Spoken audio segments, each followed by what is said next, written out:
찰리 먼거 버크셔 해서웨이 부회장께서 별세하셨습니다. 그가 1924년 1월 1일생이니까 100세에서 약 한 달 모자란 99세의 나이로 미국 캘리포니아에 있는 한 병원에서 편안하게 돌아가신 걸로 알려지고 있습니다. 11월 28일 화요일에 별세하셨습니다. 워런 버핏은 성명을 통해서 찰리의 영광과 지혜 그리고 참여가 없었다면 버크셔 해서웨이는 현재의 모습을 갖추지 못했을 것이라고 애도했습니다. 올해 초 기준으로 먼거 부회장의 재산은 약 23억 달러로 추산되고 우리 돈으로 약 3조 원 정도입니다.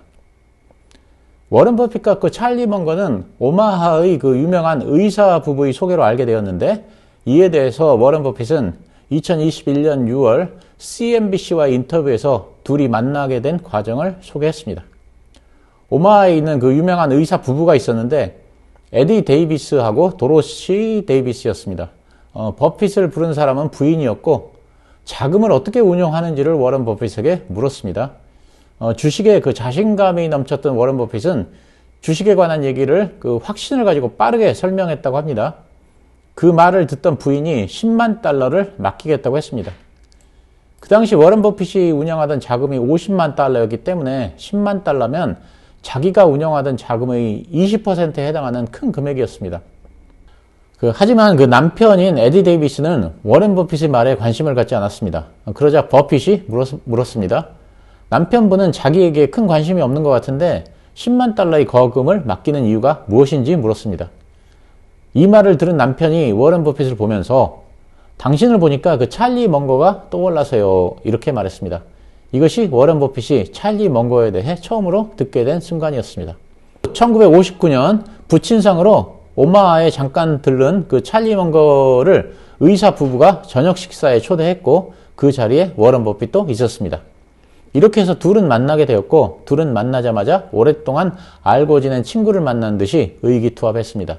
이렇게 해서 버크셔 해서웨이의 찬란한 역사가 시작되었습니다. 찰리 먼거를 생각하면 떠오르는 것이 많지만 특히 격자틀 인식 모형이 유명합니다. 영어로는 Lattice Work of Mental Mothers인데 머릿속에 격자틀을 만들어서 훌륭한 지혜가 담긴 다양한 학문 분야의 핵심 원리를 배우고 학습해서 꼭꼭 채워나가야 한다는 뜻입니다. 그러니까 격자틀 인식 모형을 구축하려면 다양한 분야의 책을 읽고 공부를 해서 지식을 습득해야 한다는 것입니다. 찰리 먼거가 격자틀 인식 모형의 중요성을 강조할 때 자주 하는 말이 있습니다. 망치를 든 사람에게는 모든 문제가 못으로 보인다는 말인데 이 말은 영국 속담이라는 설도 있고 소설가 마크 트웨인이 한 말이라는 설도 있습니다. 어쨌든 망치만 가진 사람처럼 모든 문제를 못으로만 보면 안 되기 때문에 그렇게 행동하지 않으려면 망치 외에도 다양한 도구를 가지고 있어야 한다는 것입니다. 망치 외에 드라이버도 가지고 있어야 하고 스패너도 가지고 있어야 합니다. 투자자를 예로 들자면 주식 투자를 하는 사람들은 경제학만이 중요하다고 생각할지 모르지만 경제학뿐만 아니라 심리학, 철학, 수학, 생물학 등 다양한 분야를 알아야 한다는 것입니다. 그래야 성공한 투자자가 될 수 있다는 것입니다. 그렇지만 대부분의 사람들은 망치만 가진 사람처럼 한 가지 모형에만 집착을 합니다. 예를 들면 경제학으로만 훈련을 받은 후에 모든 문제를 한 가지 방법으로만 해결하려고 하는데 이건 아주 멍청한 행동이라는 것입니다. 찰리 먼거가 자주 인용했던 말 중에 자신이 태어나기 전에 발생한 일을 모르는 사람은 인생을 어린아이처럼 살게 된다는 말이 있습니다. 마르쿠스 툴리우스 키케로라는 로마 시대의 위대한 법률가가 한 말입니다. 그는 실제로 어리석은 사람을 조롱할 때 역사를 모르는 사람이라고 했습니다. 역사의 중요성을 강조한 말인데 물론 역사 외에 다른 핵심 개념도 알아야 합니다. 격자틀 인식 모형은 머릿속에 이 모형이 항상 각인되어 있어서 평생 자동으로 사용할 정도가 되어야 한다고 했고 이런 것이 없으면 매우 똑똑한 사람도 중하위권 인생을 살게 될 것이라고 했습니다.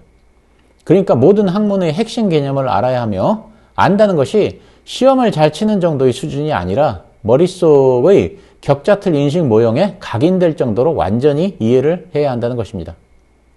투자에 적용을 한다면 기업을 분석할 때도 기업의 재무 정도로만 가치평가를 하면 안 되고 내부 경영뿐 아니라 해당 기업이 운영되는 더 큰 생태계를 분석할 수 있어야 합니다. 격자틀 인식 모형을 이용해 정보를 수집하고 분석한 후 그 결과에 따라서 행동해야 합니다. 이렇게 모든 그 시스템에 복합적인 요인이 영향을 미치기 때문에 시스템을 이해하기 위해서는 여러 학문으로 구성된 다양한 인식 모형이 필수적이라고 말했습니다. 그는 그 수많은 주식 투자자가 성공 투자를 위한 마법 같은 공식을 찾아 헤맨다고 했는데 마법 같은 공식은 없다고 단언했습니다. 각 기업에 맞는 체크리스트하고 알맞은 인식 모형으로 분석해야 한다는 것을 강조했습니다. 그는 그 성공 투자의 핵심 요소로 올바른 기질을 강조했습니다. 대부분의 사람은 주식이 내리면 조바심을 내고 걱정을 많이 하지만 주식 투자에 성공하기 위해서는 끈기 있게 기다려야 하고 때가 오면 공격적이어야 한다고 강조했습니다. 공격적이란 건 얼마 전에 제가 말씀드렸던 부작위의 실수를 말합니다. 부작위의 실수란 행동해야 할 때 행동하지 않는 것을 말합니다. 여기에는 두 가지가 있는데 첫째는 아무것도 하지 않는 것이고 둘째는 대량으로 매수해야 하는 것을 아주 소량만 매수하는 것이라고 했습니다. 이런 부작위의 실수는 눈에 보이지 않고 재무제표에도 나타나지 않기 때문에 대부분의 사람들은 신경을 쓰지 않지만 사실은 수십억 달러의 손실을 초래한다고 했습니다. 그는 자신이 저질렀던 대표적인 부작위의 실수로 월마트를 꼽고 있습니다. 월마트 주가가 조금 올랐기 때문에 주식을 안 샀던 것이 100억 달러짜리 실수였다는 말을 했습니다. 그렇지만 그 기질만으로는 충분하지 않고 호기심도 중요하다고 했습니다. 호기심이 생기면 자료를 찾아보게 되고 공부를 하게 됩니다. 그래서 호기심은 곧 학습과 연결이 됩니다. 만약 당신이 배우기를 멈춘다면 다른 투자자가 당신을 앞서갈 것이다. 찰리 먼거는 이런 말을 했는데 이것이 호기심과 연결된 것입니다. 그는 지속적으로 학습하고 공부하지 않으면 남에게 추월될 것이기 때문에 공부를 많이 해야 한다고 했습니다. 그는 독서를 많이 하지 않는데도 불구하고 지혜로운 사람은 본 적이 없다는 말도 했습니다. 재테크 관련해서 유튜브 채널을 보다 보면 가끔 독서를 할 필요가 없다 이런 얘기를 하시는 전문가분들이 있어서 깜짝 놀랐는데 이런 분 말을 들으면 안 됩니다. 투자자에게 독서는 필수입니다. 그런데 찰리 먼거는 독서만으로는 부족하다고 하면서 자신의 아이디어를 고수하면서 실행에 옮기려면 기질이 있어야 한다고 했습니다. 대부분의 사람들은 아이디어를 고수하지 못하거나 고수하더라도 실행에 옮기지 못한다고 했습니다. 자, 정리를 하자면 기질만 가지고는 안 되고 학습이 필요한데 학습만 가지고는 안 되고 기질이 필요하다고 했습니다. 그러니까 기질과 학습이 다 필요하다는 것입니다. 그는 자신을 제어하지 못하는 사람은 재앙을 맞이할 것이라는 말을 하면서 1990년대 IT 버블 때를 예로 들었습니다. 그 당시는 모두가 다소 미친 상태였기 때문에 자신을 통제하는 것이 아주 어려운 시기였습니다. 이럴 때 자신을 제어할 수 있는 소양을 갖춰야 한다면서 말했던 인물이 스탠리 드래켄밀러입니다. 요즘 스탠리 드래켄밀러라는 투자자가 신문에 자주 등장합니다. 워낙 뛰어난 투자자이기 때문에 그가 어디에 투자하고 있는지 어떤 종목에 투자하고 있는지가 월가의 관심사입니다. 그는 작년 3분기부터 엔비디아를 사기 시작해서 금년 2분기까지 거의 몰빵 수준으로 엔비디아를 사들였습니다. 그러다가 최근에 엔비디아를 처분하고 구글을 매수한 것으로 알려지고 있습니다. 드래켄밀러에 대해 좀 더 말씀을 드리자면 그는 팸리스 업체인 브로드컴과 데이터 저장 매체 전문기업인 시게이트 지분도 사들였습니다. 브로드컴은 데이터 센터형 소프트웨어 제작 역량이 뛰어난 기업이고 시게이트는 데이터 스토리지 시장을 지배하고 있습니다. 자, AI가 대중화되면 데이터 수요가 급증합니다. 처리해야 하는 데이터 규모가 늘어나기 때문입니다. 드래켄밀러는 이 점을 염두에 두고 데이터 시장을 선점한 두 종목을 대량으로 매수한 것입니다. 스탠리 드래켄밀러는 과거에 조지 소로스의 소로스 펀드를 운영했습니다. 그 당시 드래켄밀러는 연평균 약 30%의 수익을 올리던 최고의 펀드 매니저였기 때문에 조지 소로스가 그를 영입했습니다. 드래켄밀러는 1992년 조지 소로스와 함께 영국의 파운드화를 공격해서 10억 달러 이상을 벌어들였던 전설도 가지고 있습니다. 그 당시 10억 달러면 지금으로 따지면 아마 10조 원이 넘는 큰 금액일 것입니다. 그는 항상 최고였기 때문에 1990년대 말에 IT 버블 때 다른 투자자들이 IT에 투자해서 자신보다 높은 수익률을 올리는 것을 참을 수가 없었습니다. 자신을 통제하는 데 실패했던 그는 결국 닷컴 버블 정점에서 IT 관련주를 매수했고 2000년 3월에 나스닥이 폭락하자 막대한 손실을 입었습니다. 반면에 워런 버핏과 찰리 먼거는 남들이 IT 관련주에 투자를 해서 돈을 벌건 말건 전혀 신경 쓰지 않았고 자신의 원칙만 지켰습니다. IT 버블 때 버크셔 해서웨이 수익률은 바닥을 맴돌았고 그래서 워런 버핏하고 찰리 먼거는 한물간 투자자라는 평가가 많았지만 IT 버블이 꺼지자 이들의 투자가 다시 각광받기 시작했습니다.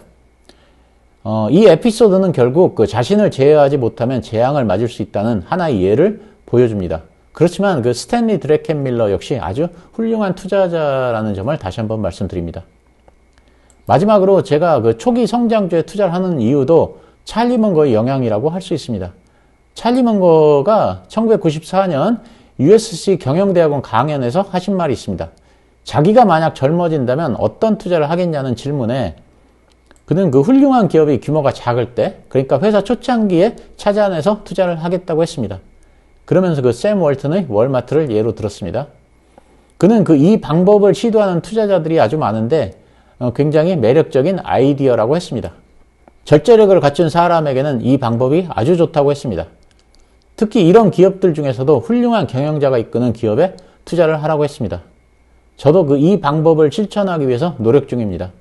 루닛, 레인보우 로보틱스, 파두 모두 다 이런 관점에서 제가 접근하고 발굴했던 종목들입니다. 그렇지만 이 방법이 모두에게 다 적합하지는 않다고 생각합니다. 이런 방법에 맞는 기질의 투자자가 있을 것입니다. 이런 기질을 가진 투자자만 이 방법을 사용하시기를 저는 권해드립니다. 오늘은 그 며칠 전에 영면하신 찰리 먼거에 대해서 말씀을 드렸습니다. 감사합니다.